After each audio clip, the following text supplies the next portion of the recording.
সূরা আসরের মধ্যে আল্লাহ তাআলা বলছেন ওয়াল আসরি, সময়ের কসম। সময় খুবই মূল্যবান আমাদের জীবনে। আমাদের জীবনের প্রত্যেকটা মুহূর্তের হিসাব নেওয়া হবে, প্রত্যেকটা লাহজা, প্রত্যেকটা দাকিকা মানে আমাদের হিসাব নেওয়া হবে। এর জন্য প্রত্যেকটা সময় আমার জন্য মূল্যবান, প্রত্যেকটা সময়। এর জন্য বলা হবে ইকরা কিতাবাকা কাফা বিনাফসিকা আল-ইয়াওমা আলাইকা হাসিবা, যে তুমি তোমার আমলনামা পড়ো। প্রত্যেকটা লাহজা, প্রত্যেকটা সেকেন্ডে আমি কি করেছি আমাকে পড়তে বলা হবে। এর জন্য আল্লাহ তাআলা কসম করছেন ওয়াল আসরি, সময়ের কসম। সময় আমার আপনার জন্য খুবই মূল্যবান, খুবই মূল্যবান। এরপর আল্লাহ তাআলা বলছেন ইল্লাল ইনসানা লাফি খুসরি, ইন্না, নিশ্চয়, আল ইনসানা, সমস্ত মানুষ, লাফি খুসরিন, অবশ্যই ক্ষতিগ্রস্তের মধ্যে আছে। সমস্ত মানুষ, সমস্ত মানুষ ক্ষতিগ্রস্তের মধ্যে আছে। ইল্লাল্লাযিনা আমানু, তবে যারা ঈমান আনছে, ঈমান আনছে, স্বচ্ছ ঈমান আনছে, এবং সৎ আমল করছে, এবং একে অপরকে সত্যের উপদেশ দিছে, হকের উপদেশ দিছে, এবং একে অপরকে সবরের উপদেশ দিছে। এই চারটা গুণ যাদের মধ্যে আছে তারা ক্ষতিগ্রস্তের মধ্যে নাই। আর এই চারটা গুণ যাদের মধ্যে নাই তারা সবাই ক্ষতিগ্রস্তের মধ্যে আছে। তাহলে আপনি খেয়াল করেন কত মানুষ ক্ষতিগ্রস্তের মধ্যে আছে। যারা ইহুদি, এরা মরে যাওয়ার পরে চিরস্থায়ী জাহান্নামী। যারা খ্রিস্টান, মরে যাওয়ার পরে চিরস্থায়ী জাহান্নামী। এবং যারা হিন্দু, মরে যাওয়ার পরে চিরস্থায়ী জাহান্নামী। এরপর হচ্ছে যারা বৌদ্ধ, এরপরে যারা নাস্তিক। মুসলিম ছাড়া অন্য যারাই আছে সবাই মরার পরে চিরস্থায়ী জাহান্নামী, চিরস্থায়ী। তো কত মানুষ এই রকম চিরস্থায়ী জাহান্নামী হবে আপনি একটু চিন্তা করে দেখেন। তো আমরা যারা মুসলিম, আমরা যারা ঈমান আনছি, তো তাদের মধ্যেই খেয়াল করে, তাদের মধ্যেই যারা ঈমান আনে নাই তারা তো চিরস্থায়ী জাহান্নামী যাবেই। কিন্তু যারা ঈমান আনছে, ঈমান আনার পরে আমলে সালেহ করতে হবে, ভালো আমল করতে হবে, শিরক মুক্ত আমল করতে হবে, বিদআত মুক্ত আমল করতে হবে। তো আমরা যারা মুসলিম তাদের মধ্যে অসংখ্য মুসলিম শিরকের মধ্যে লিপ্ত, নামে মুসলিম কিন্তু শিরকের মধ্যে লিপ্ত, বিদআতের মধ্যে লিপ্ত, তাই না? অনেকে আমরা মুসলিম দাবি করি, নামাজ পড়ি না, তাই না? তাহলে এরকম দাবি করা মুসলিম কোটি কোটি মুসলিম আছে যারা দাবি করে কিন্তু ইসলাম যেইভাবে বলছে সেইভাবে চলে না। তাহলে ভাইয়া অধিকাংশ মানুষ ক্ষতিগ্রস্তের মধ্যে আছে, অধিকাংশ মানুষ। আল্লাহ বলছে ইন্নাল ইনসানা লাফি খুসর ইল্লাল্লাযিনা আমানু ওয়া আমিলুস সালিহাতি ওয়া তাওয়াসাউ বিল হাক্কি ওয়া তাওয়াসাউ বিস সাবর। তাহলে আমার আপনার মধ্যে চারটা গুণ অবশ্যই থাকতে হবে। একটা হচ্ছে স্বচ্ছ ঈমান আনা। স্বচ্ছ ঈমান আপনি কিভাবে আনবেন? আরকানুল ইসলাম, আরকানুল ঈমান গুলা আপনি সঠিকভাবে জেনে বুঝে আপনি বুঝতে হবে। কালিমা, নামাজ, রোজা, হজ, যাকাত, এই পাঁচটা হচ্ছে আরকানুল ইসলাম। এরপরে হচ্ছে আরকানুল ঈমান, আমানতু বিল্লাহ ওয়া মালাইকাতিহি ওয়া কুতুবিহি ওয়া রাসূলিহি ওয়াল ইয়াউমিল আখির ওয়াল কদরি খাইরিহি ওয়া শাররিহি। ছয়টা জিনিস আরকানুল ঈমান।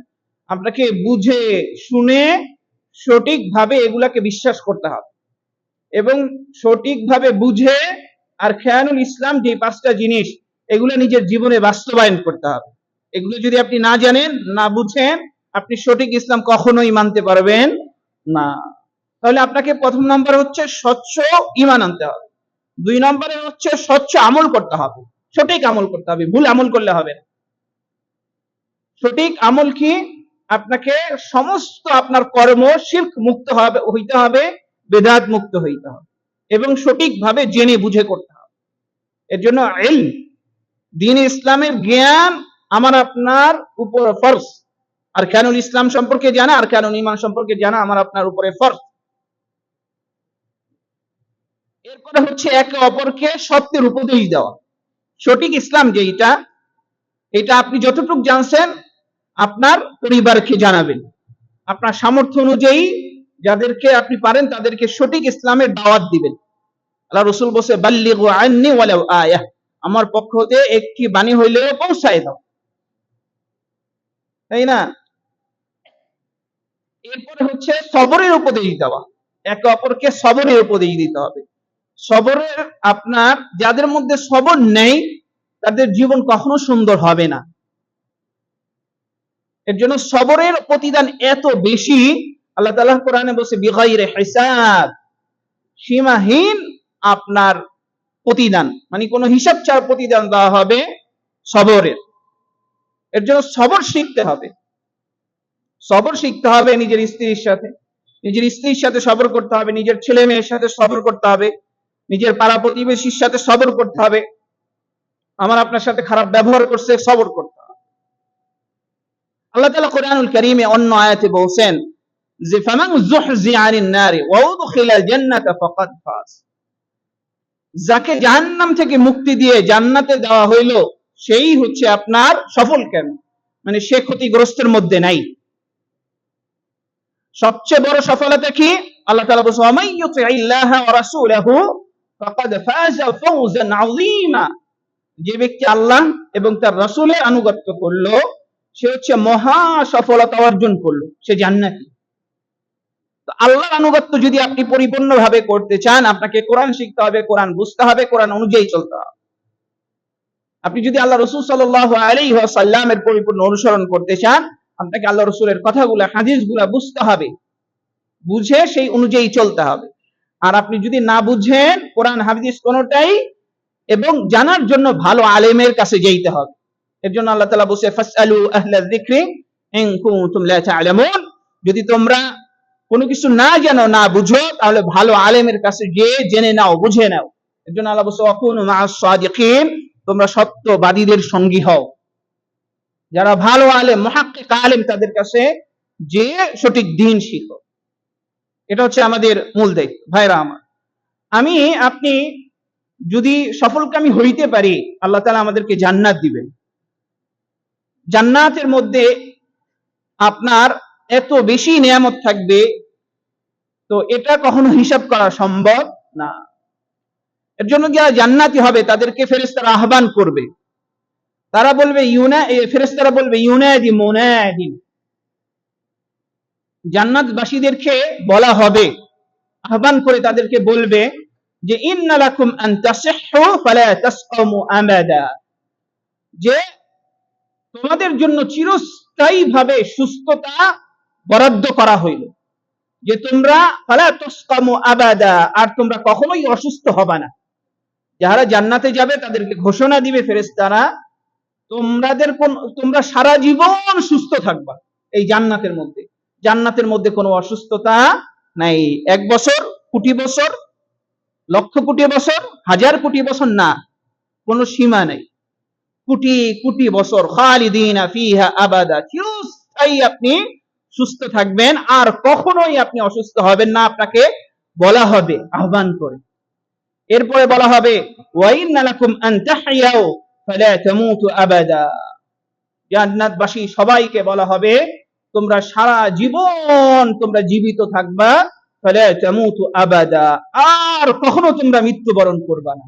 জান্নাতে কোনো মৃত্যু নাই, আপনি সুখে শান্তিতে শুধু থাকবেন। এরপরে বলা হবে ওয়া ইন্না লাকুম আন তাশিব্বু ফালা তাহরামু আবাদা, চিরস্থায়ীভাবে তোমরা যুবক থাকবা, ফালা তাহরামু আবাদা, আর কখনো তোমরা বৃদ্ধ হবে না। ওয়া ইন্না লাকুম আন তানআমু ফালা তাবআসু আবাদা, তোমরা চিরস্থায়ীভাবে আল্লাহর নিয়ামতের মধ্যে থাকবা, ফালা তাবআসু আবাদা, আর কখনোই নিয়ামতকে তোমাদের জন্য বাতিল করা, বাদ দেওয়া হবে না। তোমরা চিরস্থায়ীভাবে তোমরা আল্লাহ তাআলার নিয়ামতের মধ্যে তোমরা থাকবা। ফেরেশতা আয়েশা জান্নাতবাসীদেরকে এই কথা বলবে। এর জন্য ভাইরা, আমি আপনি যদি সফল কাম হইতে পারি, চিরস্থায়ী সুখে থাকবো, যেই সুখের কোনো সীমা রেখা নেই। এর জন্য আল্লাহ তাআলা কোরআনুল কারীমে বসে ফালা তা'লামু নাফসুম মা উখফিয়া লাকুম মিন কুররাতি আ'য়ুনিন জাযাআন বিমা কানু ইয়ামালুন, যে ফালা তা'লামু নাফসুম, কোন নফস জানে না তাদের জন্য কি গোপন করা হয়েছে, কি রাখা হয়েছে জান্নাতে। যে জান্নাতে যখন সে দেখবে, জান্নাতে যখন সে তার নিয়ামত পাবে, তখন তার দুই চক্ষুকে শীতল করে দিবে, সে অনেক বেশি খুশি হয়ে যাবে, তাই না? জান্নাতে কোনো কিছুর অভাব থাকবে না, মধুর নহর থাকবে, দুধের নহর থাকবে, স্বচ্ছ পানির ঝর্ণা থাকবে, তাই না? আপনার সবকিছু আপনি পাবেন জান্নাতে, জান্নাতে সবকিছু আপনি পাবেন, এবং সুন্দরী সুন্দরী নারী পাবেন, হুরুম মাকসুরাতুম ফিল খিয়াম, সুন্দরী সুন্দরী কালুলুইম মাকনুন, মুক্তার মতো সুন্দরী সুন্দরী নারীরা আপনাদেরকে স্বাগত জানাবে, আহ্বান করবে, তাই না? তারপরে হচ্ছে আপনার এই আপনার জন্য মানে স্বাগত জানানোর জন্য আপনার সারিবদ্ধভাবে আপনার সুন্দরী সুন্দরী আপনার নারীরা এবং বিলদান, তাই না, আবার বাচ্চারা আপনার জন্য অপেক্ষা করবে, মানে আপনাকে স্বাগত জানাবে। তো এই সমস্ত নিয়ামত কেন? কারণ আপনি দুনিয়াতে কষ্ট করছেন, ঈমান, সত্য ঈমানের জন্য কষ্ট করছেন, স্বচ্ছ আমলের জন্য কষ্ট করছেন, মানুষকে সত্য দাওয়াত দেওয়ার জন্য কষ্ট করেছেন, এবং মানুষকে সবরের কথা বলেছেন। দুনিয়াতে আপনি কষ্ট করছেন, এর জন্য আপনাকে এই বিনিময়ে আপনাকে জান্নাত দেওয়া হবে। এর জন্য ভাইরা, এর জন্য আল্লাহ তাআলা বসে ফালা তাগুররান্নাকুমুল হায়াতাদ দুনিয়া, এই দুনিয়ার জীবন তোমাদেরকে যেন ধোঁকায় না ফেলে দেয়। আল্লাহ বসে ইয়া আইয়ুহান নাস, ইয়া আইয়ুহাল ইনসান, ওহে লোক সকল, ইয়া আইয়ুহাল ইনসান, ওহে লোক সকল, তোমাদেরকে কিসে রব্বে কারীমের ব্যাপারে ধোঁকায় ফেলে দিল? আল্লাহর ব্যাপারে কিসে ধোঁকায় ফেলে দিল? আল্লাহ তোমাদেরকে জান্নাতের অঙ্গীকার করতেছেন, আল্লাহ তোমাদেরকে জান্নাতের নাজ নিয়ামত অঙ্গীকার করতেছেন, কিন্তু তোমরা আল্লাহর কথা শুনতেছো না, 5 ওয়াক্ত নামাজ পড়তেছো না, তোমরা ধোঁকায় পড়ে গেছো। আল্লাহ বলছে ওয়াইলুল লিল মুসাল্লিন, ওই নামাজীদের জন্য ধ্বংস, আল্লাযীনা হুম আন সালাতিহিম সাহুন, যারা নামাজের মধ্যে গাফলতি করে, ঠিক মতো 5 ওয়াক্ত নামাজ পড়ে না। তাদেরকে জিজ্ঞাসা করা হবে যে তোমাদের তো কিসে তোমাদেরকে জাহান্নামে নিচ্ছে, মা সালাকাকুম ফি সাকার, কেন তোমরা জাহান্নামে যাচ্ছ? ক্বালু, তারা বলবে লাম নাকু মিনাল মুসাল্লিন, আমরা সঠিকভাবে নামাজ আদায় করতাম না, এক ওয়াক্ত দুই ওয়াক্ত নামাজ পড়তাম, অথবা নামাজের কোনো ইহতিমাম ছিল না, নামাজের যেই গুরুত্ব দিয়ে নামাজ পড়তে হয় তার মধ্যে কোনো ইহতিমাম ছিল না, গুরুত্ব হচ্ছে দুনিয়ার ব্যাপারে, দুনিয়ার কর্মের ব্যাপারে। কিন্তু 5 ওয়াক্ত নামাজ যদি আমি পড়ি, এই নামাজ যদি আমার সংশোধন হয়ে যায়, তাহলে আমার জীবনের সমস্ত কর্মগুলো আস্তে আস্তে সংশোধন হয়ে যাবে। এর জন্য আল্লাহ বলছে ইন্নাস সালাতা তানহা আনিল ফাহশাই ওয়াল মুনকার, নিশ্চয়ই সালাত আপনাকে সমস্ত প্রকার অশ্লীলতা, বেহায়াপনা থেকে আপনাকে দূরে রাখবে, অন্যায় কাজ থেকে দূরে রাখবে। এর জন্য যদি আপনার মধ্যে 5 ওয়াক্ত নামাজ, ফজর, জোহর, আসর, মাগরিব, এশা, 5 ওয়াক্ত নামাজ মসজিদের জামাতের সহিত পড়তে পারেন, এবং নামাজের ব্যাপারে আপনি যদি গুরুত্ব দেন, আপনার জীবন সুন্দর হয়ে যাবে। এর জন্য আল্লাহ রাসূল সাল্লাল্লাহু আলাইহি ওয়াসাল্লাম বলে আউয়ালু মা ইউহাসাবু বিহিল আবদু ইয়াউমাল কিয়ামাতি আস-সালাহ, কিয়ামতের ময়দানে সর্বপ্রথম হিসাব নেওয়া হবে নামাজের, সালাতে। আপনি সালাতের গুরুত্ব কতটুকু দিয়েছেন? ভাইরা, আমরা অনেকে আমাদের বয়স হয়ে গেছে, এরপর নামাজের গুরুত্ব নেই না। আপনি আর কয়দিন দুনিয়াতে থাকবেন ভাইরা, কয়দিন থাকবেন? এর জন্য আমাদেরকে সর্বপ্রথম ঈমানের পরে সবচেয়ে গুরুত্বপূর্ণ বিষয় হচ্ছে নামাজ ভাইরা। এর জন্য নামাজের কর্মের থেকে আমার গুরুত্ব হচ্ছে নামাজ। আমি মরার পরে আমাকে সর্বপ্রথম প্রশ্ন করা হবে মান রব্বুকা, তোমার রব কে ছিল, তোমার দ্বীন কি ছিল, তোমার নবী কে ছিল। এই 3টা প্রশ্নের অ্যানসার আপনি তখনই দিতে পারবেন যখন এই 3টা প্রশ্নের অ্যানসার আপনার নিজের জীবনে তাৎবিক করেছেন, বাস্তবায়ন করেছেন।